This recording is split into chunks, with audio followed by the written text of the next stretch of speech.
എന്താണ് വിളിച്ചുവോ? ഞാനൊന്ന് കാണാൻ വന്നതാണ്. കണ്ടല്ലോ, എന്നാ പിന്നെ പോവാൻ നോക്ക്. ആ കണ്ടു. ഒരുപാട് പൊട്ട തമാശ കളിക്കല്ലേ. എന്താണ് വിളിച്ചു എന്റെ പ്രശ്നം? ഇപ്പൊ എന്തിനാണ് ഈ ബദറൊക്കെ ഇങ്ങോട്ട് വന്നിരിക്കുന്നത്?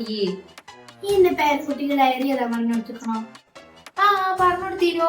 ഓൻക്ക് സ്കൂളിൽ ഡയറി ചെയ്താൻ ടീച്ചർ പറഞ്ഞിരിക്കണ പറഞ്ഞു. നിങ്ങൾ ആരും പറഞ്ഞു പഠിപ്പിച്ചു കൊടുക്കാത്തോണ്ട് പാവം കുട്ടി എന്റെ അടുത്തേക്ക് വന്നിട്ട് ഞാനാണ് നമുക്ക് അത് എഴുതേണ്ടത് എങ്ങനെയാന്ന് പറഞ്ഞു കൊടുത്തിക്കണത്. ഞാൻ എന്തെയ്യാൻ പറഞ്ഞത്? ഓനോട് ടീച്ചർ പറഞ്ഞിരിക്കണ ഒരു ദിവസത്തിൽ നടന്നതിൽ ഓനക്ക് ഓർമ്മ ഉള്ള ഒരു കാര്യം ഏതും വേണം, അതിനെ പറ്റി ഒരു ചിത്രം വരക്കുമാണെന്ന്. ഞാൻ ഓനോട് ചോദിച്ചു ഓനക്ക് എന്താ ഓർമ്മ ഉള്ളത്? എന്താ മോനെ എനിക്ക് ഓർമ്മ ഉള്ള കാര്യം? ആ കണ്ടോ, ടുണ്ടുമോ കുളിച്ച് കഴിഞ്ഞ് വന്നതാണ് ഓൻ കണ്ടത്. ഞാൻ പറഞ്ഞ രീതിയിൽ അങ്ങനെ വരച്ചു വെച്ചോന്നും അല്ല. പിന്നെ